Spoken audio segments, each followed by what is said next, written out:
Nestlist YouTube channel. Oke, baik. Selamat pagi semua. Untuk ilmu saya hari ini, saya akan membawakan topik berjudul Everyday Diplomacy, the Role of Diplomacy in Personal and Professional Life, atau peran diplomasi dalam kehidupan sehari-hari, baik itu kehidupan pribadi atau kehidupan profesional. Nah, sebelum kita masuk ke everyday diplomacy, kita harus mengenal apa itu diplomasi. Nah, secara teori, diplomasi ini adalah seni dan praktek bernegosiasi oleh seseorang yang biasanya kita sebut diplomat, di mana mereka ini biasanya mewakili sebuah negara atau organisasi. Nah, diplomasi sendiri ini biasanya langsung kita kaitkan dengan diplomasi internasional yang biasanya mengurus berbagai hal seperti budaya, ekonomi, perdagangan, atau resolusi konflik dalam skala global.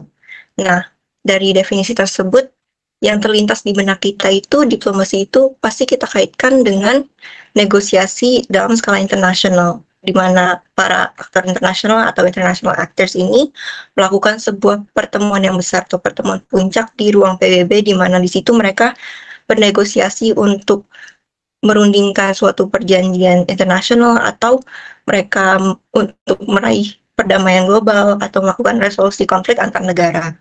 Namun, diplomasi ini itu tidak hanya terbatas pada lingkup kekuasaan para aktor nasional atau tidak terbatas pada lingkup ruangan sidang PBB.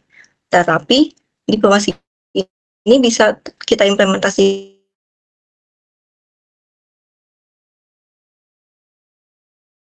kehidupan sehari-hari kita. Nah, di sini kita masuk ke konsep everyday diplomacy. Nah, menurut Marsden, everyday diplomacy atau diplomasi sehari-hari ini, menyoroti bagaimana keterampilan diplomasi dapat diterapkan dalam berbagai situasi, mengubah interaksi sederhana menjadi peluang untuk menjalin hubungan dan kolaborasi terhadap rekan-rekan kita, baik itu dalam kehidupan profesional atau kehidupan pribadi kita dalam keseharian ya. Nah, dengan kita menerapkan everyday diplomacy dalam kehidupan sehari-hari kita, dalam interaksi sehari-hari kita ya, itu tentunya ada benefit. Nah, benefitnya ini termasuk menghadapi kompleksitas sosial, terutama dalam berinteraksi. Terus dengan kita mengimplementasikan everyday diplomasi ini, kita dapat mendorong rasa saling menghormati dan memahami, karena dalam diplomasi kita tuh pasti komunikasi dengan rekan kita tuh secara efektif dan aktif, di mana dalam komunikasi itu kita bisa saling menghormati dan mendengarkan sudut pandang dari rekan bicara kita. Dan yang terakhir pastinya dengan adanya kita menghormati dan memahami dalam komunikasi kita, pasti kita bisa membangun hubungan serta mencapai hasil yang saling menguntungkan dari kita dan pihak yang kita berinteraksi dengan.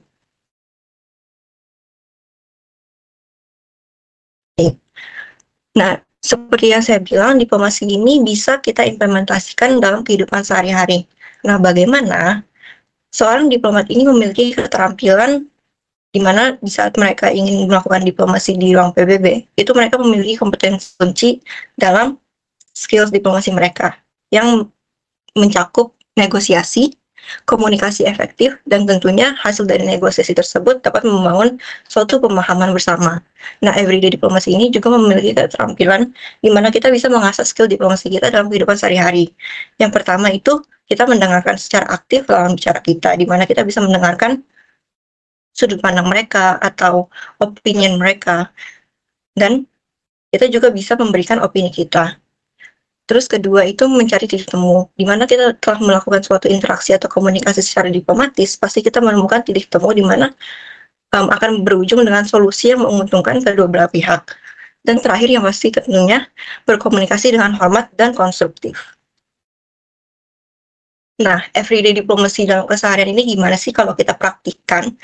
Nah, kita akan ambil dari dinamika profesional dulu ya. Nah, pertama saya akan mengambil contoh dari kehidupan saya lah sebagai sekretaris. Saya akan menjalankan tes di mana saya direquestkan untuk men-schedule meeting dengan pihak internal dan pihak manajemen. Nah, pihak internal ini mengajukan waktu request meeting mereka. Tetapi saya tidak bisa langsung, mereka request meeting dengan waktu demikian, langsung saya set di kalender, tidak bisa begitu kan. Otomatis saya harus melakukan komunikasi kepada pihak yang satunya lagi, pihak manajemen. Saya harus melihat agenda dan apabila mereka available, soalnya tidak semua jadwal mereka kan dimasukkan ke dalam agenda ya. Nah, di situ saya melakukan komunikasi. Ibarat kata saya seorang diplomat yang sedang menjembatani dua negara nih ya. yang memerlukan suatu tujuan bersama, yaitu meeting tersebut kan. Nah, dengan saya melakukan komunikasi mungkin, di waktu yang diajukan itu tidak available untuk mereka, jadi tidak bisa dilakukan meeting dari waktu yang di-request. Nah, saya menawarkan alternatif, dari schedule, pihak manajemen nih available di segini, di mana yang paling pas untuk pihak internal melakukan meeting, dan di mana pihak internal itu available untuk melakukan meeting selama durasi waktu yang telah di-request-kan. Nah, disinilah negosiasi menjadi kunci. Apa yang saya komunikasikan di antara dua pihak itu merupakan suatu negosiasi di mana berujung kita menemukan solusi untuk meeting dijalankan pada waktu yang dimana kedua belah pihak ini available, dan pastinya menghasilkan meeting yang produktif dalam kerja.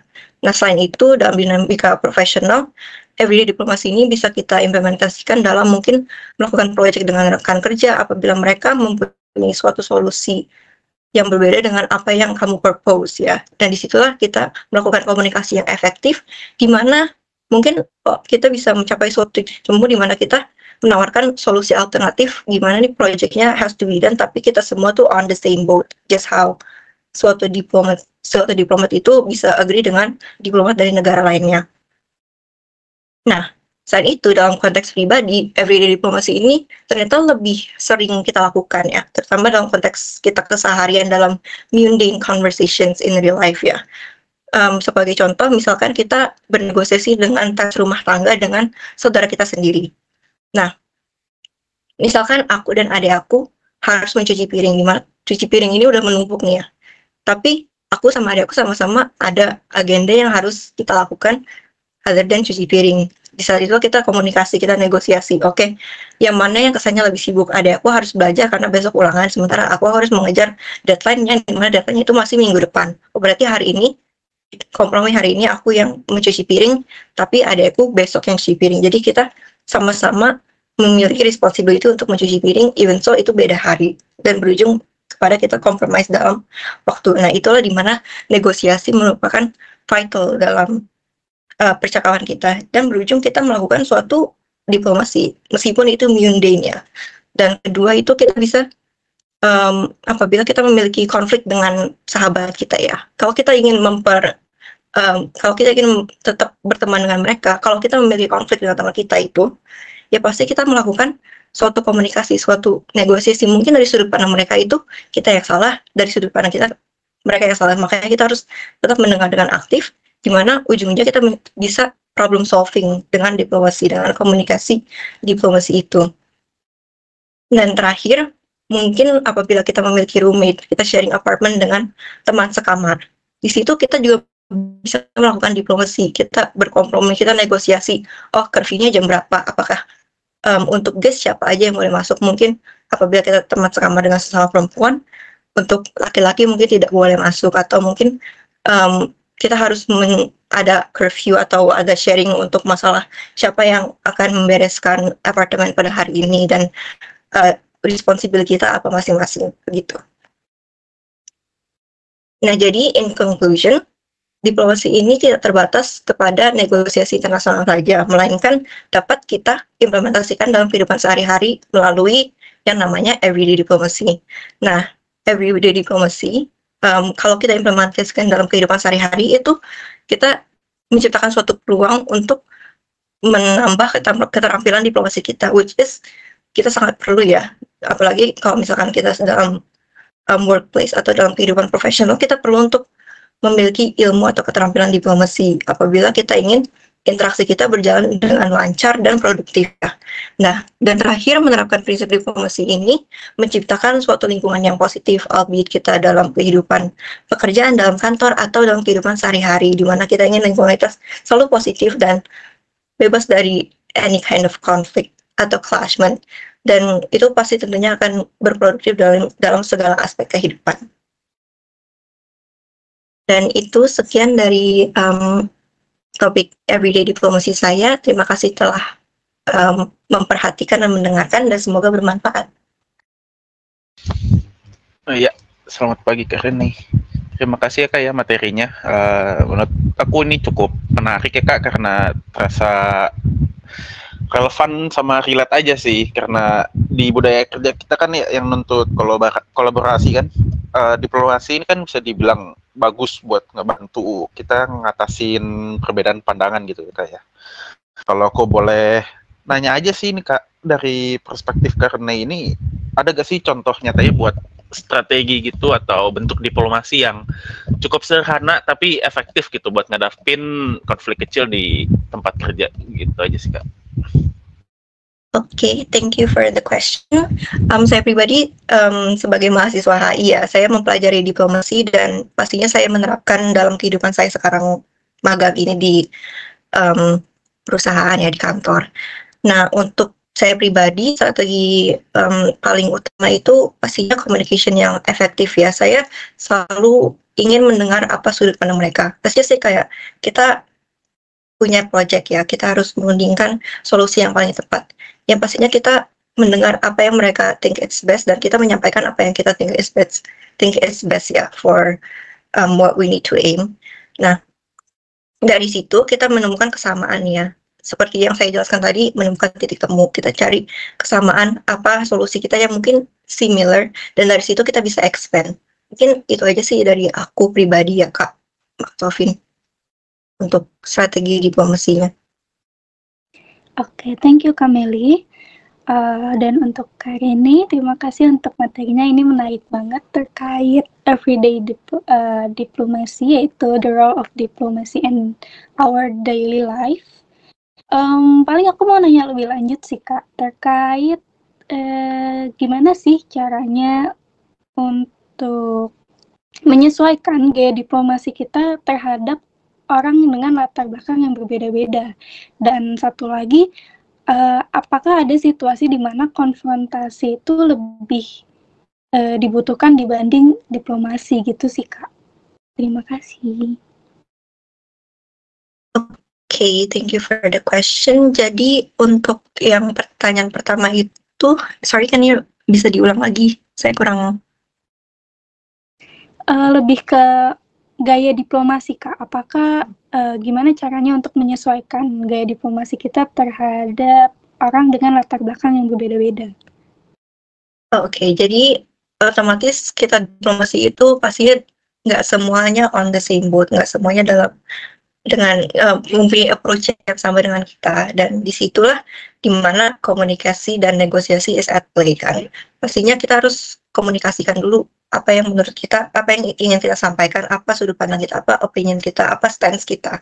Karena sebagai seorang diplomat, pastinya kita harus menyampaikan stance kita before anything. Nah, di saat itu mereka bisa mendengarkan gaya diplomasi kita. Nah, setelah itu kita pasti mendengarkan apa yang mereka stance mereka, gaya diplomasi mereka kan. Nah, mungkin pribadi ya, seperti saya di saat berdebat dengan seseorang dengan latar culture yang berbeda pun, saya mencoba untuk mengadjust ya, tapi without disregarding apa yang menjadi stand saya gitu. Jadi saya cukup mendengar, saya menghormati, saya menerapi, kayak saya acknowledge, oh itu gaya diplomasi Anda, tapi ini gaya diplomasi saya. Bagaimana kita bisa mencari suatu titik terang di mana kita bisa agree upon something gitu. Jadi, it may be a little kayak rumit gitu apabila kita harus fully adjust dengan gaya diplomasi mereka. Jatuhnya itu lumayan selfless lah di kitanya ya. Tapi kita harus tetap menyampaikan tetap stand on stance kita, dan tetap mendengarkan. Jadi di mana kita tetap teguh dengan apa yang kita pegang dan mereka juga teguh. Ya sudah, kita kombinasikan aja kalau bisa. Kalau bisa di-combine, kita combine. Kalau tidak, kita cari alternatif lain. Nah, disitulah kita tetap bernegosiasi, tetap berkomunikasi